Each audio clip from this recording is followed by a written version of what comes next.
Langsung saja kita akan undang narasumber kita, Bapak Lucky Bayu Purnomo.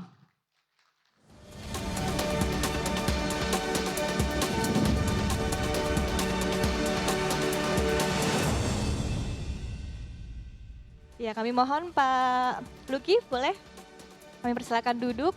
Oke, tadi banyak banget loh poin-poinnya yang bisa dibahas begitu ya tadi dari pemaparan yang sudah disampaikan terkait dengan kondisi saat ini krisis juga Ya, begitu di dunia. Tapi di satu sisi sebetulnya pertumbuhan ekonomi kita masih cukup oke begitu kan. Masih banyak hal-hal yang bisa kita lakukan tentunya untuk bisa melakukan investasi juga. ya, Nah, berbicara terkait dengan temanya adalah ketahanan ekonomi, investasi dan trading. Pak ya, Luki sudah siap ya dengan pemaparannya? Silakan. oke. Terima kasih Pak. Saya kira saya mau berdiri ya, nggak apa-apa ya, untuk atensi rekan-rekan yang udah hadir di sini. Eh, Selamat siang, saya ucapkan salam. Assalamualaikum warahmatullahi wabarakatuh dan salam sejahtera untuk kita semua. Jadi mengangkat tema kali ini, tentu kalau kita bicara mengenai Financial Summit, tidak lupa saya ucapkan salam untuk Ibu Menteri Bu Sri Mulyani atau yang mewakili, kemudian Pak Zulkifli Hasan sebagai Menteri yang juga berkesempatan untuk menjadi narasumber kali ini atau yang mewakili. Oke, saya mengangkat tema Economic Resilience, Investing, and Trading. Nah, jadi kita akan bahas karena topiknya adalah bagaimana sih kondisi kita hari-hari terakhir ini terkait dengan suasana yang terjadi. Tentu suasana yang kita alami masih di dalam masa-masa COVID. Nah, tetapi dari slide ini kita bisa lihat pada triwulan kedua tahun 2020 PDB kita sempat mengalami koreksi 5,32%. Kemudian pada triwulan ketiga kita naik menjadi 3,49, kemudian masuk ke tahun berikutnya minus 2,17, kemudian 2021 kita minus 0,70%. Nah, ini adalah satu kondisi yang terjadi ketika COVID kali pertama ada di Indonesia minus 5,32% GDP. Nah, tetapi kita sempat mengalami kenaikan 7% sampai yang terakhir 2022 ada di angka 5,44%. Artinya posisi kita saat ini dalam recovery, ya posisi kita dalam recovery dan bagaimana sebenarnya membandingkan perakiraan cuaca ekonomi kali ini karena tadi saya sempat keluar ternyata hujan, mendung, apakah kita dalam kondisi yang sama, mendung atau bagaimana? Nah, di sini kita bisa lihat dari recovery yang terjadi. Saya akan membandingkan dengan kondisi ekonomi pada kondisi global. Saya akan mulai dari Amerika. Dan ini adalah posisi GDP year on year. Nah, ini Amerika ada di angka 1,7%, diikuti dengan negara-negara lainnya. Ini sengaja saya ambil negara-negara G20. Selain karena menyambut G20, juga G20, baik itu G20 dan G7 memiliki mata uang tersendiri yang memang menjadi pairing untuk currency trading. Yang menarik di sini Rusia. Nah, Rusia saat ini kita masih lihat pada kondisi yang kita tahu masih dalam gencatan senjata atau dalam kondisi peperangan yang senantiasa masih dieskalasi waktu demi waktu. Nah, Indonesia sendiri seperti yang tadi kita lihat bersama pada kuartal terakhir ada di angka 5,44%. Diikuti dengan negara lainnya. Yang paling dekat dengan Indonesia itu ada Singapura, kemudian ada Italia. Nah, ini yang paling dekat. Nah, jadi dari slide economic recovery kita bisa to be confirm untuk kondisi global GDP yang kita bisa lihat ternyata memang dari aspek sustainability kita dapat dikatakan cukup banyak bersiasat hingga sampai bertahan seperti ini. Nah, kemudian dari posisi global GDP, saya akan masuk ke US market. Ya, bagaimana ini saya ambil pada posisi S&P 500 ya, dihitung dari 500 perusahaan terbaik di dunia. Nah, ini saya highlight. Nah, di sini kita bisa lihat ternyata sektor teknologi itu declining atau mengalami koreksi. Yang tertinggi justru ada di sektor energi dan healthcare. Nah, ini ada ExxonMobil, Chevron, ConocoPhillips ada di sini. Sementara emiten-emiten yang berhubungan dengan teknologi mengalami koreksi. Termasuk di industri keuangan, ada Visa, ada JP Morgan, ada Morgan Stanley, American Express. Ya, ini sedang mengalami koreksi. Jadi kesimpulannya, di tengah koreksi GDP, kemudian recovery, di saat juga COVID itu ada di sekitar kita bisa belajar dari bulan dan matahari. Semua ada waktunya dan selalu bergantian. Dan dari bulan juga kita belajar bahwa segelap-gelapnya malam masih ada titik terang. Ada siklusnya ya. Ada siklusnya. Nah, ini kita bisa lihat ternyata energi yang menjadi kontributor dari S&P 500 sebagai salah satu parameter di Wall Street. Kemudian dari kondisi tersebut di Indonesia sendiri bagaimana? Nah, kalau kita mau lihat di posisi S&P 500 di Wall Street, nah ini Indonesia, sektor energi menjadi market leader. Jadi dari US market, energi menjadi market leader. Dari Indonesia sendiri, energi juga menjadi market leader.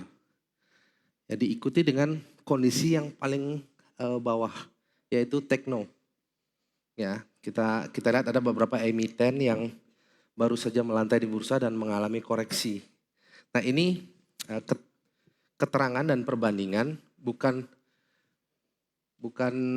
kita cermati bahwa siapa yang terendah, siapa yang tertinggi, tetapi dari sini kita bisa lihat, oh ternyata perakiraan cuaca di seluruh dunia itu hampir sama. Mereka apresiasi sektor energi dan rata-rata masih menghindari sektor tekno. Nah, untuk itu ke depan energi masih dapat menjadi pilihan ya.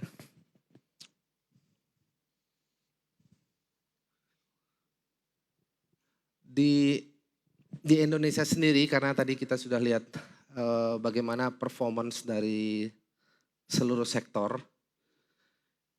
mau tidak mau kita ketemu di momen akhir tahun ya, kita menjelang akhir tahun. Nah, kita lihat ada bulan September, Oktober, November, Desember. Mungkin sekitar 3,5 bulan lagi kita sampai di akhir tahun. Nah, ini rata-rata track record dari Indonesian Stock Exchange dari tahun 2013.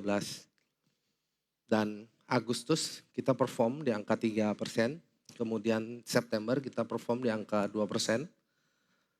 Dari riwayat ini, dari 2013, Oktober, November, kita masih bisa melihat potensial upside yang ada di sana karena sektor energi di US market, kemudian sektor energi yang ada di domestik juga masih memperoleh apresiasi. Untuk itu kita tidak heran kenapa perusahaan batubara, kemudian perusahaan minyak, kemudian perusahaan timah, nikel, you name it yang berasalkan dari komoditi selalu hit di market ya. Nah, ini bagaimana kita bisa melihat potensial upside walaupun downside juga ada di bulan November.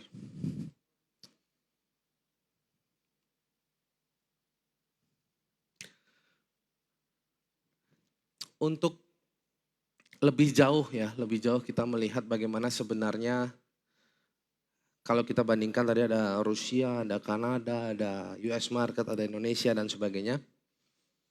Bisa kita tidak satu saat yang bersamaan melihat sebenarnya kalau kita mau melihat multi index, kemudian intermarket analysis, kemudian kita melihat bagaimana performance itu dibandingkan lintas instrumen itu seperti apa. Pada kali pertama waktu itu di Wuhan, ini 2020, yang warna merah muda ini, kalau kita cocokkan di atas itu adalah crude oil. Ya, ini adalah crude oil. Jadi crude oil yang memperoleh tekanan paling luar biasa pada waktu itu tahun 2020 saat COVID pertama. Dari Indeks harga saham gabungan kita waktu itu 3.900 ya. 3.900. Nah, crude oil koreksi. Seluruh indeks, ini ada warna merah ya, garis merah, saya buat garis merah untuk melihat bagaimana sih sebenarnya rata-rata. Hampir seluruh indeks, ya baik Dow Jones, S&P 500, kemudian Jakarta Stock Exchange, kemudian Nasdaq juga mengalami koreksi. Nah, kemudian lanjut ke Juli, lanjut ke 2021. Ketika 2021 semuanya udah berada di atas rata-rata kinerja indeks untuk major indeks utama di dunia. Nah, di sini kita bisa lihat bahwa kondisi kita bukan hanya grafik GDP yang mengalami recovery, tetapi rata-rata indeks yang menjadi acuan di seluruh dunia juga berada di atas rata-rata. Nah, ini awal dari performance itu ada di tahun 2021.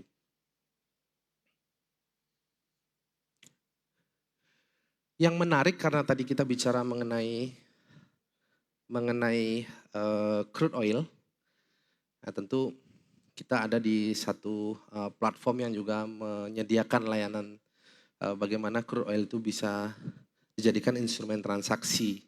Nah, untuk itu di sini ada hal yang menarik bahwa tadi kita bisa lihat pada kali pertama COVID, crude oil mengalami koreksi.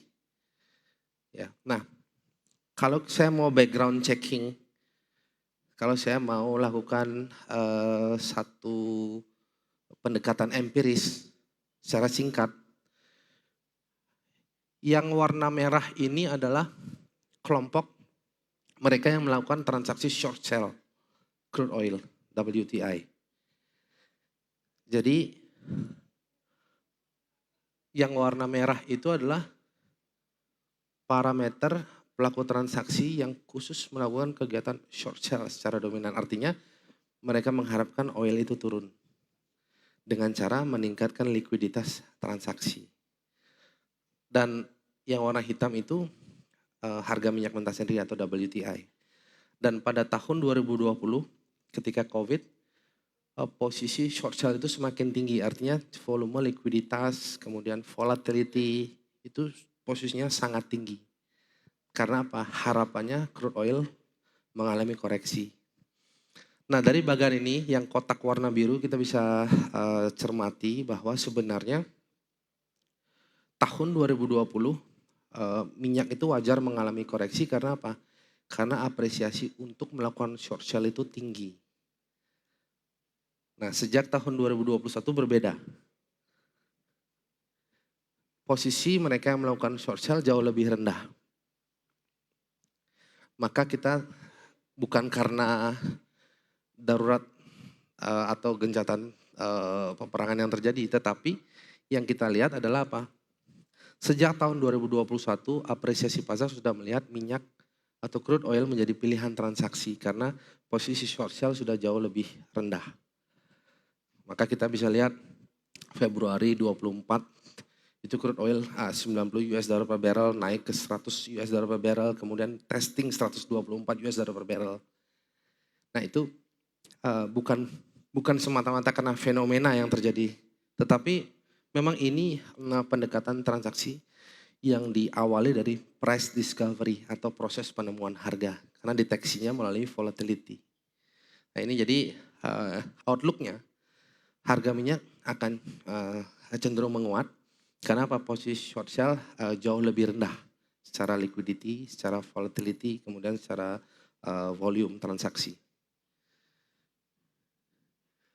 Heat map, saya membuat heat map agar lebih mudah untuk mencapai kesimpulan ya bahwa banyak platform ya, banyak platform trading transaksi yang memang menawarkan multi instrumen. Nah, untuk itu salah satu dari multi instrumen tersebut menawarkan CFD, kemudian commodity, kemudian ETF, kemudian futures dan stock market. Nah, di sini saya mapping bahwa potensial upside untuk stock market sendiri itu cenderung menguat, kemudian ETF exchange traded fund juga cenderung menguat, kemudian commodity market juga cenderung menguat, dan futures market ya khususnya WTI crude oil mengalami koreksi tapi tipis. Jadi dari kesimpulan ini mudah-mudahan Bapak Ibu bisa melihat bahwa semuanya memiliki kesempatan ya, walaupun situasi saat ini belum memberikan suatu tawaran kepastian. Sebagai penutup, Bapak Ibu, karena ini adalah event yang memperkenalkan, memperkaya wawasan transaksi, khususnya untuk investasi dan trading, maka sebagai penutup, saya kira dengan paparan tadi Bapak Ibu bisa melihat bagaimana kebijakan mengambil keputusan.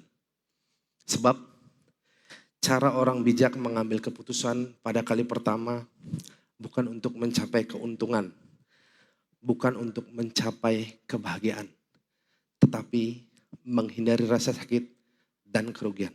Aristoteles, filsuf Yunani. Terima kasih, saya Lucky Bayu Purnomo. Kita berikan tepuk tangan yang luar biasa untuk Bapak Lucky Bayu Purnomo, ekonom sekaligus financial market specialist.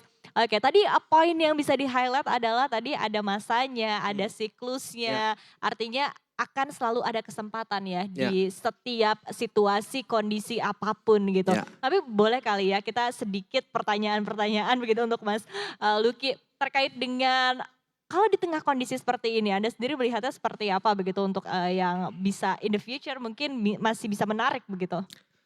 Pertama, transaksi itu dibagi menjadi 3 horizon waktu. Jangka pendek, menengah, dan panjang. Jadi dalam kondisi seperti ini maka kita bisa melihat jangka pendek dan jangka menengah yang jadi pilihan. Bukan jangka panjang. Nah, untuk itu produk-produk seperti Forex, CFD, futures, commodity, itu dapat menjadi pilihan untuk jangka pendek. Kemudian untuk jangka panjang kita bisa lihat ke stock market dan ETF. Oke, disesuaikan juga ya dengan dari para pelaku pasarnya sendiri, dari investornya sendiri, untuk mindsetnya sendiri apakah jangka pendek, jangka menengah atau jangka panjang. Investor juga harus belajar karena tadi ada 3 jangka waktu. Investor dan trader juga harus belajar mengetahui ya 3 hal. Masa lalu memberikan peringatan. Masa kini memberikan pelajaran. Masa depan memberikan harapan.